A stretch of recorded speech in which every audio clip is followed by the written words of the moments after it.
Hey everybody, it's Justice for Comics. It is um, late Friday. Well, actually, it's early Saturday morning. I meant to get this video out earlier. I just wasn't able to find the time. So everybody's asleep now and nice and quiet. Good time to do this video. So thought I would highlight the top 10 or the hot 10 list for the week. Brought to you by CBSI. Also, got this in the mail today. This book has been kind of hot lately. This is the Blackest Night, number 7, and this is the variant. I think it's a 1 in 10 variant. Yeah, I heard about this book that it's a tie-in to Naomi with the what I'm going to say, the white Green Lanterns. I guess it's the first white Green Lantern. I collected, I think in my collection I have like 1 through 5. I don't know why I stopped at issue 5. Obviously, I must not have been too much into the Blackest Night series. I mean, the artwork is good. I think the story is decent. But I didn't have number 7, the A cover. So when I went online, I just liked this cover better, so I decided to pick this one up. And yeah, I'm glad I did. I got this for like $10, and it looks like it's selling around 35 to 40 now on eBay. I just checked it. So yeah, I think this is a nice one. The sketch one I think is the hot one. I think it was I remember seeing it for like $50 or $60, and that's a $100 book now. But I like this cover the best, I think, the 1 in 10 variant. So yeah, just added that to the collection. I don't know if that's going to get any more heat to it or not because of the tie-in to Naomi, but that is the reason that book is hot at the moment. So here's your your hot 10 list for the week. Let's jump into number 9. I'm sorry, number 10. Let me blow this up here a little bit. All right. We've got number 10 on the list, Exiles, number 2. This is the 1 in 10 variant by Javier Rodriguez. I don't have any of these Exile books. I remember when they came out, there was a little buzz on it because this was a new version of Valkyrie. Yeah, I don't know. I just didn't. I guess I just didn't think anything of it when it came out at the time. Obviously, with the new Avengers movie, I don't know if I haven't watched it yet, so I don't know anything to spoil anything yet. I don't think I'm gonna go see it this weekend. It's just so crowded. I think most of the theaters were sold out today near me, so maybe Sunday would have been the only day I might be able to sneak out and go see it, but I might just wait till the following weekend when it's a little not so hectic and everyone trying to see it. But yeah, I think that's a tie-in to the movies and Valkyrie. That's the reason I think this book has been heating up. Number 9 on the list, Marry Me, number 1. I don't know anything about this book. I looked it up. I guess it came out in 2016. I think it's been optioned for a movie. I think J-Lo is going to be playing the main character. The main character here is blonde. J-Lo is not blonde, although she can lighten her hair nicely, right? Yeah, $10 to $20 book. I've never seen this book. I don't know much about it other than, I guess if you bought it, a good time to sell it is when movie option news comes out. So I also heard that there's an ashcan version out there that came out a couple years before. So a little speculation there. I don't know if buying it at $10 to $20 is going to result in any any higher values. I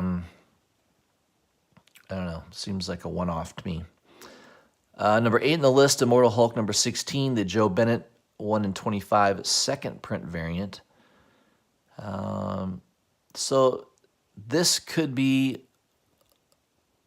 the catalyst to show that the comic book industry went freaking crazy and nuts, is when they start second printing one in high ratio variants.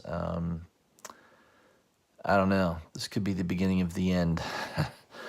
I'm not a big fan of it. I think it's kind of crazy to spend $40, $50 for the second print. I, by the way, accurately predicted that the first print of this book, when it came out, was selling around $200. I accurately predicted that that book would be selling below $100, and yep, I was right. There were some sales in the $70 to $75 range here recently for that book, and a lot of people, I think, had purchased this way over $100 for the first print. So yeah, I think we're in the stage now where don't be so anxious to buy a hot, especially Marvel higher ratio variant book. Give it some time, let it calm down. I think there are some cases where being patient, definitely you can get a lower price. So maybe not in every instance, but lately I've been seeing that trend. Number 7 on the list, Ultimate Fallout number 4, the Djurkovic, is that how you say it? The 1 in 25 variant. Yeah, first appearance of Miles Morales, obviously a well-known book. I'm pretty sure this has been on the list before. A 9/8 sold for $2,400 this week. Wow. That seems very high. I mean, obviously it's an important character. I have the regular A cover of this book. Don't have the 1 in 25 variant, but it's an important book to have. I just don't think I would pay $2,400. I think I'd rather use that money for a far more important book than that. But hey, that's the marketplace. Number 6, Amber Blake number 2. This is the Catherine Nodet 1 in 10 variant. Of course, this sold out in a microsecond on Midtown. So anybody who was lucky enough to snag a copy, congratulations. It's a $60 to $90 book now. It's crazy. I think the first issue 1 in 10 variant is selling way over $100. Yeah, I mean, the covers are beautiful. The only thing I don't like about this book is that it's magazine size. I don't like oversized comic books. Just makes it difficult to store. But yeah, congrats to anybody that was able to snag a copy of that. That book has definitely got some heat on it. Number 5 on the list, Captain America number 25, the Adam Hughes 1 in 50 variant. I don't know. I guess this came out of nowhere. I don't know if this is getting some heat because of the movie. It says here that it is, because of Endgame. 2 weeks ago, this was selling around $30, and now it's $100 plus. It's a cool cover. I like Adam Hughes. I had no idea about this book. I don't ever remember seeing that cover, but yeah, that's cool. I mean, if you own that book, congratulations! It just tripled in price. That's a good gain in a short amount of time. Number 4, Captain America number 25. This is the regular cover.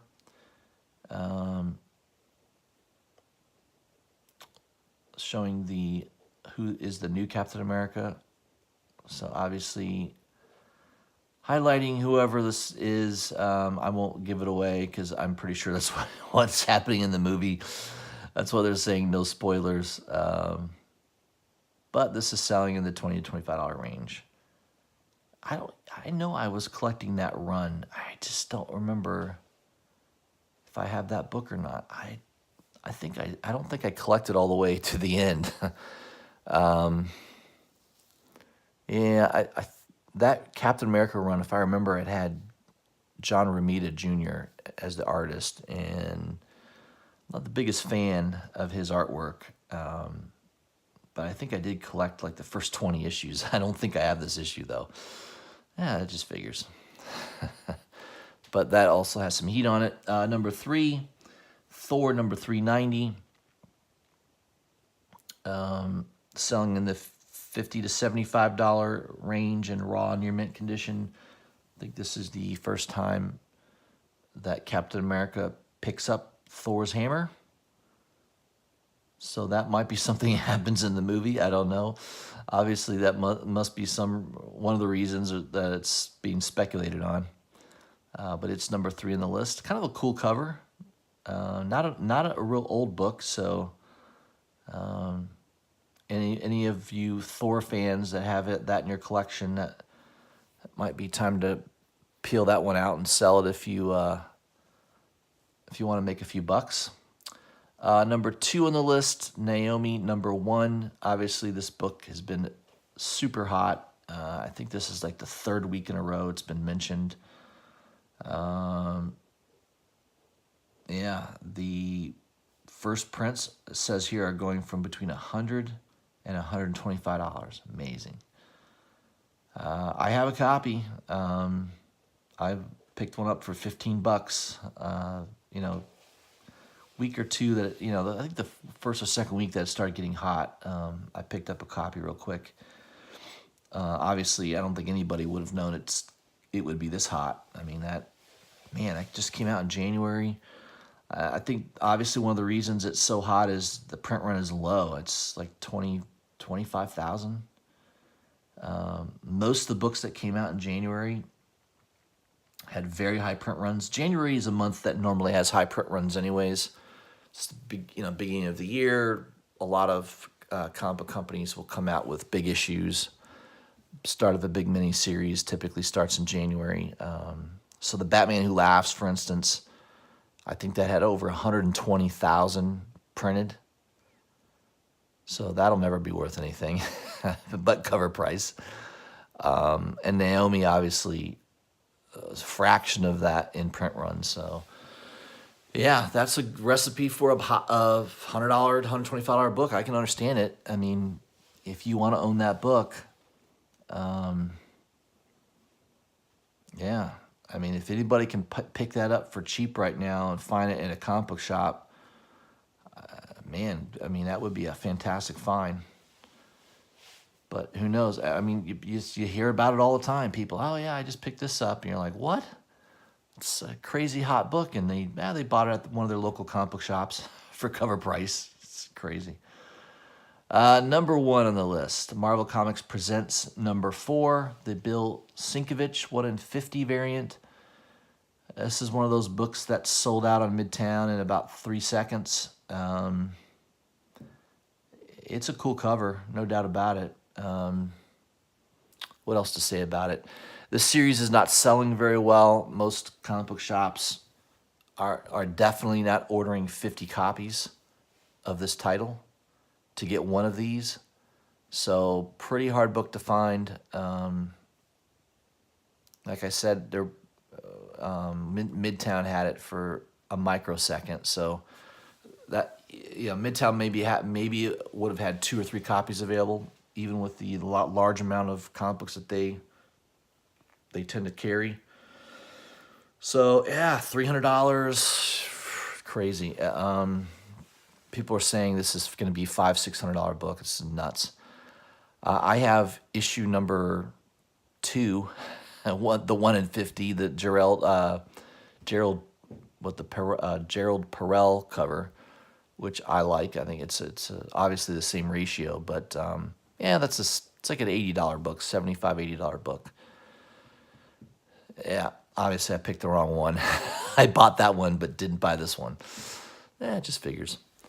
But yeah, I'm not surprised it's a hot book. Sienkiewicz is known for his Moon Knight covers, and this is another classic one. This book's probably going to be red hot for a long time. I don't see it coming down in value just because of the print run will keep it pretty high. If you find one out in the wild at a comic book shop, man, snag it. You know, if you can get it for under $100, I think that would be a really good buy. So that's kind of what I had for the top 10 list. Also, I wanted to go to CBR and just highlight something I thought was ridiculous. If you're into politics, if you're not into politics, you can go ahead and stop watching the video, and I wouldn't blame you for doing that. But it looks like this woman, Cortez, what's her name? Ocasio-Cortez, New York Congresswoman. She's freaking crazy. Yeah, she's a crazy liberal, and they're making her into a Wonder Woman. Oh my God. It's J-Lo as Wonder Woman. I mean, what the heck? This is comic books for you, kids. It's a very, very, very left-wing industry, and they like to hold up the crazy liberals as heroes. This woman is not very intelligent. Obviously, I don't agree with her politics. I just think she's kind of a nasty piece of work, too. I love when fascists claim other people are racists and fascists when it's actually them that are. I'm constantly amazed by that. But yeah, I guess there's going to be a print run of 250 copies of this book, and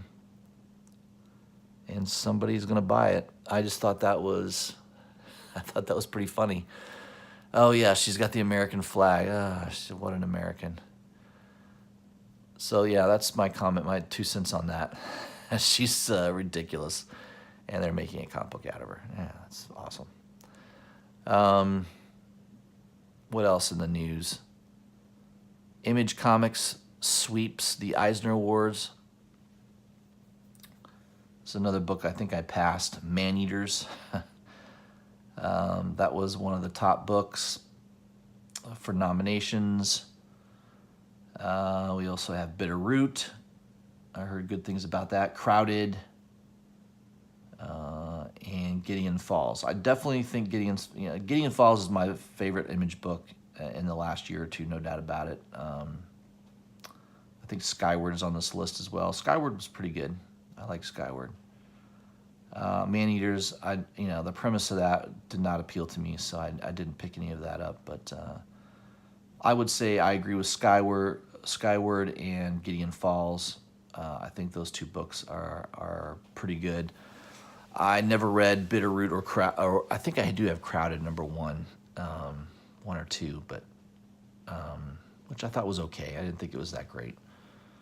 But yeah, so if anybody cares about that, and most people don't, sometimes the Eisner Award winners are sometimes crap books. So that's all I had for you guys. That's your top 10 list for the week. If you haven't already, please subscribe to my channel. Hit the bell for notifications. Leave a comment. Let me know what you think. I probably might get a few comments on there about the political stuff, but feel free. I'm not afraid to debate. If I offended anybody, I apologize. Actually, I don't apologize. I'm not going to apologize for my views. I don't think anybody should. When we stop suppressing the viewpoints of people, that's when we're in big trouble. So, yeah. Everybody have a great weekend. I'll probably have a video maybe Sunday or Monday. I've got a few things coming in the mail that I want to highlight. Look for that video, and also next Wednesday with New Comic Book Day. All right, guys, thanks.